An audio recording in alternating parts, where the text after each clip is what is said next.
Assalamualaikum warahmatullahi wabarakatuh. Pernahkah kamu membayangkan, seorang lelaki miskin, datang ke negeri orang hanya untuk menjaga kandang burung? Namun di balik jeritan 3 wanita dan cakaran seekor elang buas, takdirnya berubah seketika. Darah mengalir, tubuhnya luka, tapi dari situ, lahirlah cinta yang mustahil dijelaskan logika. Apa yang sebenarnya terjadi di hari itu? Dan mengapa 3 janda Arab justru menyerahkan hidupnya pada lelaki sederhana ini?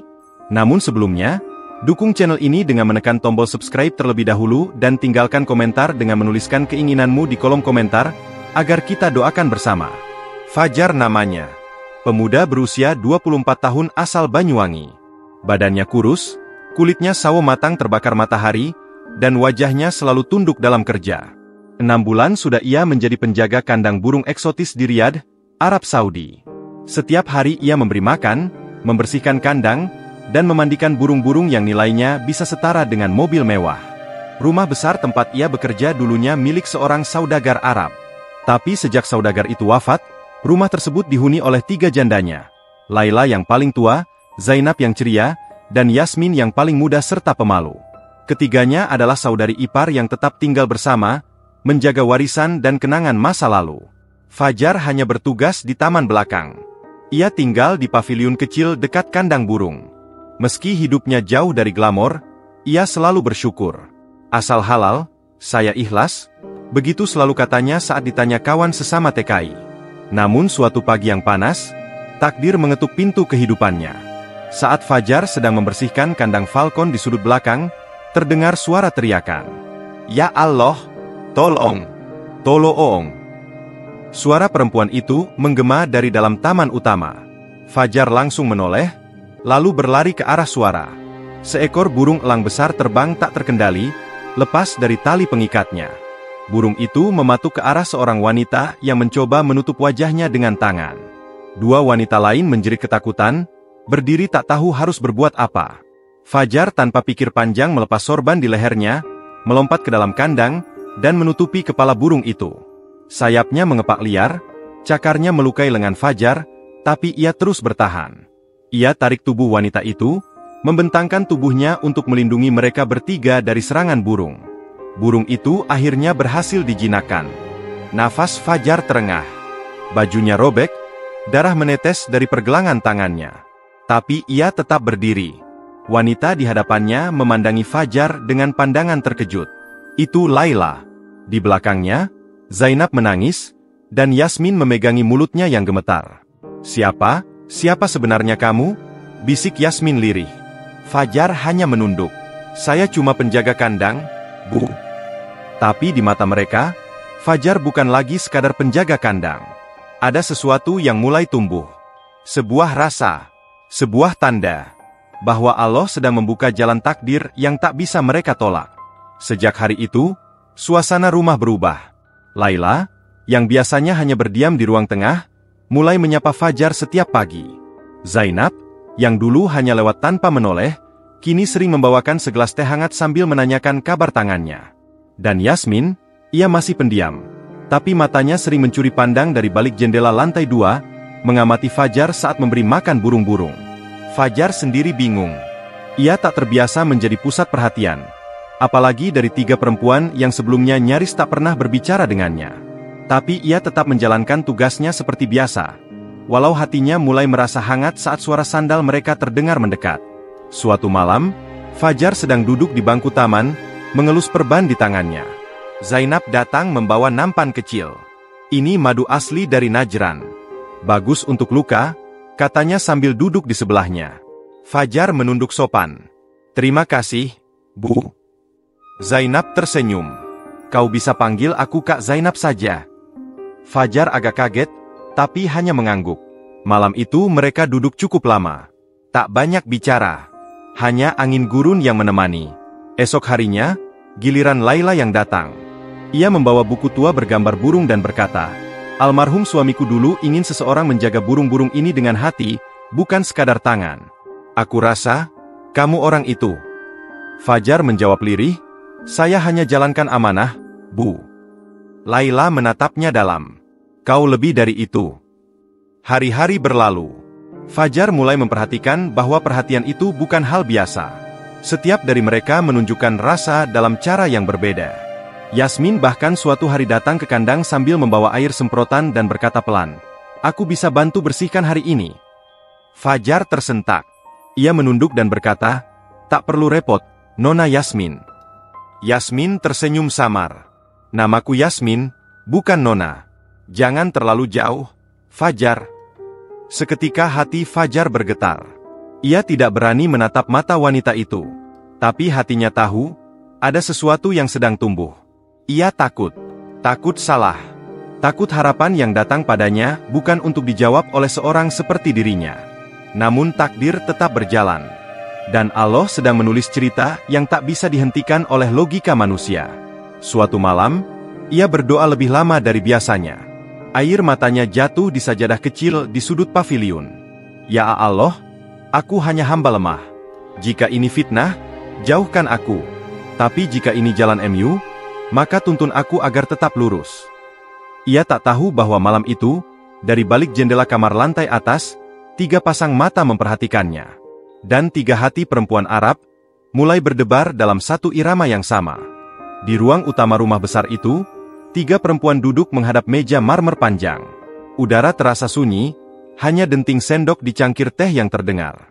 Laila membuka percakapan, "Kita tidak bisa terus begini, memendam rasa masing-masing." Zainab mengangguk. "Aku tahu, aku juga mulai merasa bersalah." Yasmin menunduk. Suaranya lirih, "Aku tak tahu kenapa hatiku berubah. Tapi aku tak bisa menolaknya." Laila menatap kedua adiknya. "Fajar bukan pria sembarangan.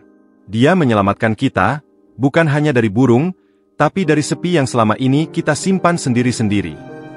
Zainab berkata, "Aku pernah menikah dengan pria yang hanya cinta pada hartaku. Tapi Fajar, bahkan tak pernah meminta apapun." Yasmin menggigit bibir. "Dia bahkan tak pernah berani menatapku." Laila menarik napas dalam. "Aku punya usulan. Kita adalah saudara ipar. Kita tahu hati kita sudah terbuka untuk pria yang sama. Tapi daripada bersaing, bagaimana jika kita berbagi?" Zainab terdiam. Yasmin memandangnya dengan mata membesar. "Kau, maksudmu, kita semua menjadi istrinya?" tanya Yasmin. Laila mengangguk pelan. "Jika dia bersedia, dan jika dia bisa adil, aku tak melihat solusi lain yang lebih mulia daripada itu." Zainab mulai tersenyum. "Aku tidak keberatan, jika itu jalan terbaik. Aku percaya dia bukan pria yang akan menyakiti." Yasmin ragu. "Tapi, dia pasti akan menolak. Dia hanya orang biasa." Laila menjawab tegas, "Dan justru itu kelebihannya." Keesokan harinya, saat matahari baru naik sepenggalah, Fajar dipanggil masuk ke ruang utama. Tangannya dingin. Ia belum pernah masuk ke ruangan itu kecuali saat membersihkan karpet di awal datang dulu. Di hadapannya, 3 perempuan berdiri anggun dengan busana hitam yang sederhana namun elegan. Laila yang bicara. "Fajar, duduklah. Kami ingin bicara hal penting." Fajar duduk perlahan. Ia menunduk. "Ada kesalahan, Bu?" Laila tersenyum kecil. "Tidak.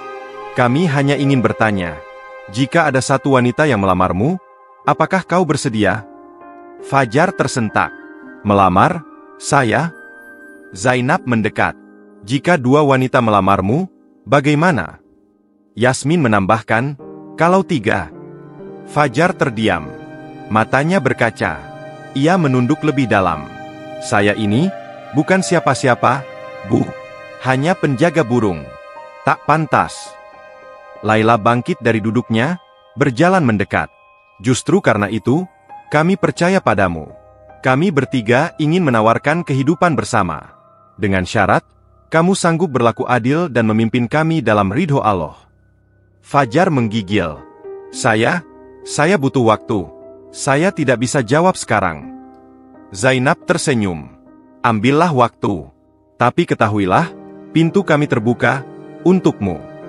Hari itu, Fajar kembali ke paviliun dengan hati gemetar. Hidupnya telah berubah. Kini bukan hanya burung yang harus ia jaga, tapi mungkin 3 hati. Malam itu terasa lebih dingin dari biasanya. Di dalam paviliun kecil yang remang, Fajar duduk di atas sajadah. Matanya sembab, napasnya berat. Di depannya, mushaf Al-Quran terbuka, dan di sampingnya, foto ibunya yang sudah renta. Ya Allah, aku hanya anak kampung. Aku tak tahu apakah ini ujian atau anugerah. 3 wanita datang menawarkan hati dan rumahnya, tapi aku takut tak mampu adil. Air matanya jatuh, menyentuh lantai. Di luar sana, burung-burung malam mulai bernyanyi. Tapi dalam hati Fajar, hanya gema istighfar yang menggema. Pagi harinya, ia memberanikan diri menelepon ibunya di Banyuwangi. Suaranya gemetar, "Bu, Fajar mau tanya sesuatu, tapi tolong jangan kaget." Dari seberang, suara ibunya terdengar lirih. "Ada apa, Nak?" "Fajar dilamar, Bu. Bukan 1, tapi 3. Dan mereka ingin Fajar jadi suami mereka bertiga sekaligus." Sunyi sejenak. Hanya terdengar desiran angin dari pengeras suara kecil ponselnya. Akhirnya, sang ibu menjawab pelan, "Mereka janda." "Iya, Bu. Baik-baik. Solehah. Tapi Fajar takut tak mampu berlaku adil. Fajar cuma TKI biasa." Sang ibu menarik napas. "Nak, Allah tidak menakar laki-laki dari banyaknya harta, tapi dari keberaniannya memikul amanah. Kalau mereka yakin padamu, kenapa kamu ragu?" Fajar menahan tangis. Tapi Fajar takut menyakiti hati salah satu di antara mereka. Sang ibu tersenyum dalam suara. "Kalau kamu tetap takut, berarti kamu masih waras. Dan orang yang waras akan lebih berhati-hati dalam berlaku adil. Maka, istiharahlah. Kalau hatimu tenang, lanjutkan." Malamnya, Fajar kembali berdoa. Ia sholat istiharah, lalu tidur dalam letih yang dalam. Dalam tidurnya, ia bermimpi berada di padang pasir luas. Seekor burung falcon hinggap di lengannya. Di depannya, 3 cahaya bersinar dari arah yang berbeda, lalu bersatu menjadi satu jalur terang menuju Ka'bah. Saat ia terbangun, hatinya terasa lapang. Hari itu, ia kembali ke rumah besar. Di depan ketiga wanita yang menunggunya dengan mata penuh tanya, Fajar menunduk dan berkata, "Kalau ini memang jalan yang Allah buka, saya siap. Dengan syarat, saya ingin menikah dalam diam. Tanpa pesta. Hanya dengan niat dan ridho Allah." Ketiganya tersenyum. Zainab menangis haru. Laila menggenggam tangannya. "Kalau begitu, bersiaplah. Karena hidupmu akan berubah selamanya." Hari Jumat yang tenang. Udara Riyadh terasa lebih sejuk dari biasanya. Di halaman belakang rumah besar itu, tikar digelar, lampu kecil digantungkan di pepohonan. Tak ada pesta, tak ada keramaian. Hanya sebuah akad sederhana, saksi 2 tetangga dekat, dan seorang ustadz tua yang dipanggil khusus untuk memimpin pernikahan. Fajar duduk di hadapan ustadz dengan wajah pucat namun tegas. Di balik tabir tipis, duduk 3 perempuan berjilbab hitam. Mata mereka memerah karena tangis, tapi bibir mereka tersenyum tenang. "Allahu Akbar," ucap ustadz saat ijab kabul selesai. Tangan Fajar gemetar. Ia baru saja mengucapkan janji suci 3 kali. Pertama untuk Laila, lalu Zainab, terakhir Yasmin. Satu persatu, mereka datang ke hadapannya. Laila mencium tangan suaminya dengan wibawa seorang wanita matang. Zainab memeluk Fajar sambil menyeka air matanya. Dan Yasmin hanya berdiri sejenak, lalu berkata lirih, "Aku tak pernah menyangka, pria yang pertama kali kulihat saat luka di tanganku, akan jadi pelindungku." Fajar menjawab, "Saya tak janji sempurna. Tapi saya akan berusaha adil. Karena saya tahu, ini bukan permainan." Malam itu mereka makan malam bersama. Duduk di satu meja, bertiga di sisi Fajar. Tidak ada rasa canggung. Tidak ada kecemburuan. Yang ada hanya kehangatan yang belum pernah mereka rasakan sejak suami-suami mereka pergi. Laila memimpin doa, "Ya Allah, satukan hati kami dalam ridho MU. Berkahi keluarga kecil ini agar menjadi cahaya di dunia dan akhirat." Fajar hanya bisa menunduk. Dadanya sesak oleh haru. Siapa sangka, anak kampung dari Jawa Timur, kini menjadi suami dari 3 wanita Arab yang saling menyayangi. Beberapa hari setelah pernikahan, hidup mulai berjalan berbeda. Setiap pagi, salah satu dari mereka bergantian membangunkan Fajar untuk sholat subuh. Kadang Laila menyeduh kopi, Zainab menyiapkan sarapan, dan Yasmin menata selimut sambil tersipu malu. Tapi Fajar tahu, Ujian sebenarnya bukan saat akad diucap, melainkan setelahnya. Maka ia mulai menulis jadwal, membagi hari-harinya secara adil. Malam ini di kamar Laila, besok di ruang Zainab, lusa bersama Yasmin. Tidak mudah, tapi ia tahu, adil bukan hanya soal waktu, tapi juga hati. Dan di balik itu semua, ia tetap tak melupakan tugas lamanya. Kandang burung tetap ia rawat. Bahkan kini, ketiganya kadang menemaninya menyemprot air, mengganti alas, dan memberi makan. Zainab tertawa suatu hari sambil berkata, "Aku baru tahu, ternyata cinta bisa lahir dari aroma kotoran burung." Yasmin menimpali, "Asal bersih hatinya, tempat kotor pun bisa jadi surga." Fajar hanya tersenyum, tak banyak bicara. Tapi dalam hatinya, ia tahu, rumah ini tak lagi sekadar tempat bekerja, tapi tempat hidup, dan mencintai dalam naungan ridho Allah. Fajar bangun lebih awal dari biasanya. Udara pagi Riyadh hari itu terasa ganjil. Ia melangkah ke kandang falcon, burung paling mahal yang menjadi warisan utama dari suami Laila. Namun begitu pintu kandang dibuka, tubuhnya membeku. Sang falcon tak ada. Hanya tali pengikat yang putus dan bulu yang berserakan. Fajar panik. Ia memeriksa seluruh halaman, menengok ke langit, lalu ke padang pasir di belakang taman. Tapi jejak burung itu hilang. Tak ada bayangan. Tak ada suara. Dengan napas tercekat, ia masuk ke dalam rumah dan berkata pelan kepada Laila, "Burung falcon, hilang." Laila menatapnya. Wajahnya pucat. "Itu, burung kesayangan suamiku. Burung itu tidak hanya mahal, Fajar, tapi juga satu-satunya yang diwariskan padaku langsung." Zainab menutup mulutnya, tak percaya. Yasmin berdiri dan berkata lirih, "Apa kamu yakin, Fajar?" Fajar mengangguk. "Saya akan cari, sejauh apapun." Tanpa menunggu, ia mengambil topi lebar, botol air, dan berjalan sendirian ke arah padang pasir. Matahari baru naik, tapi pasir sudah mulai membakar kaki. Langkahnya menapaki setiap jejak, menoleh ke setiap arah.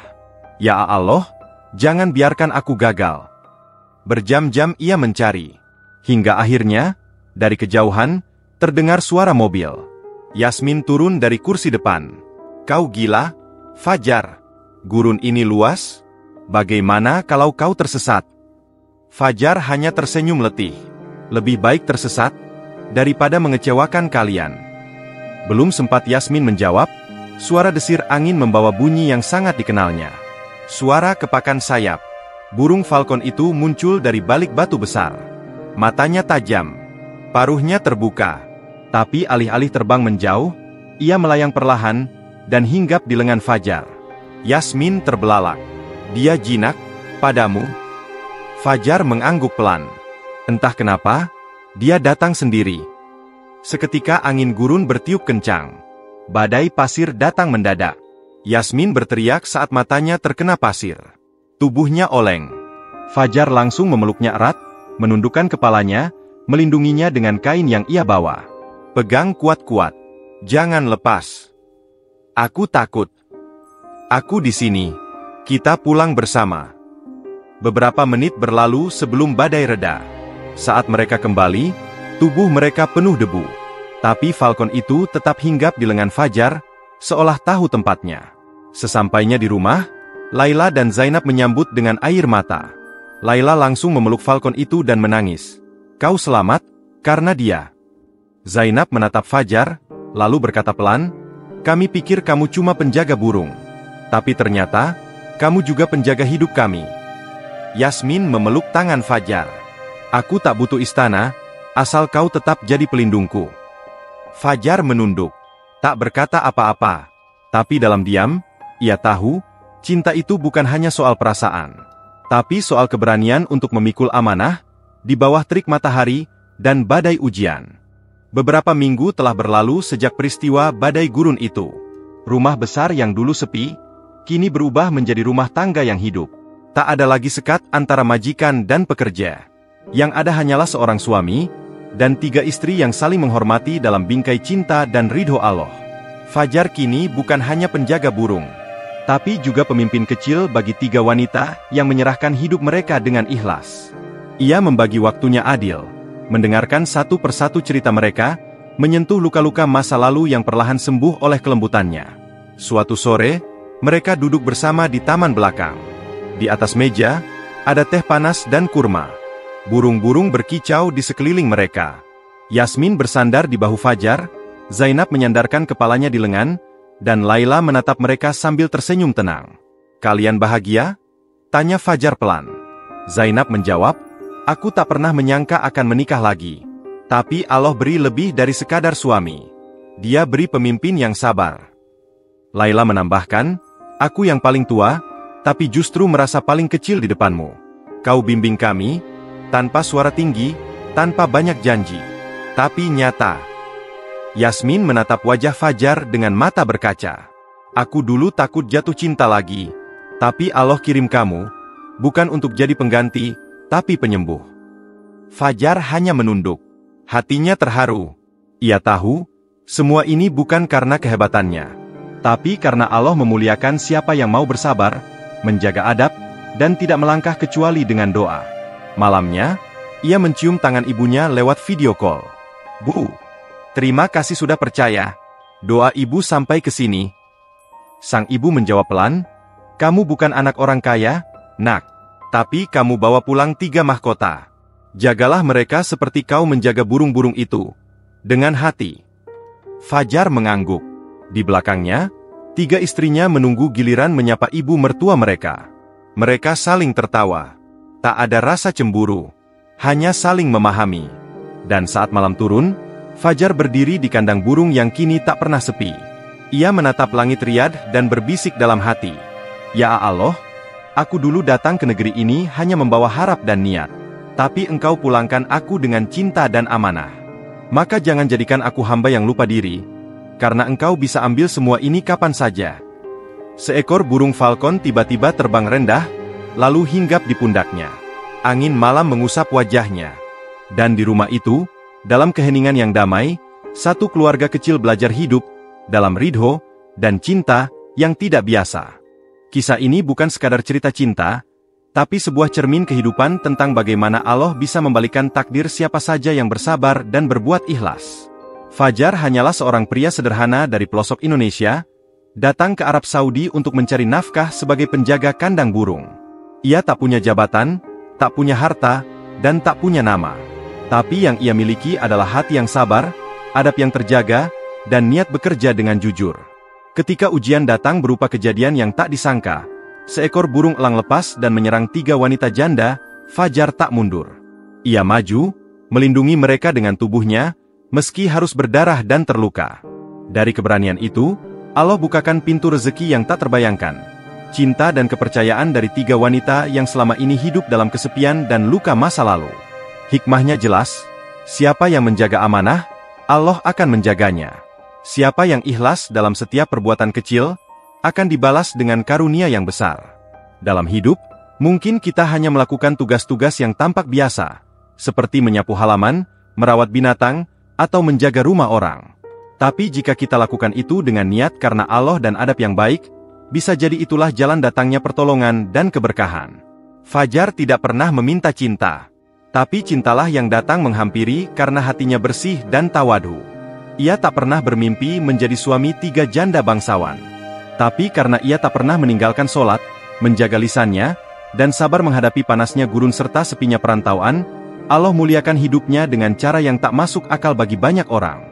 Kisah ini mengajarkan kita untuk jangan pernah meremehkan amal kecil. Jangan pernah malu dengan pekerjaan yang tampak sederhana. Karena bisa jadi, di balik jeripayah itu, Allah sedang menyiapkan hadiah besar yang tak kita duga. Jika kisah ini menyentuh hatimu, dukung channel ini dengan menekan tombol subscribe, dan bagikan kisah ini ke grup keluarga serta sahabat-sahabatmu, agar mereka pun bisa mengambil hikmah, dan semoga Allah lapangkan rezeki dan jodoh yang terbaik untuk kita semua.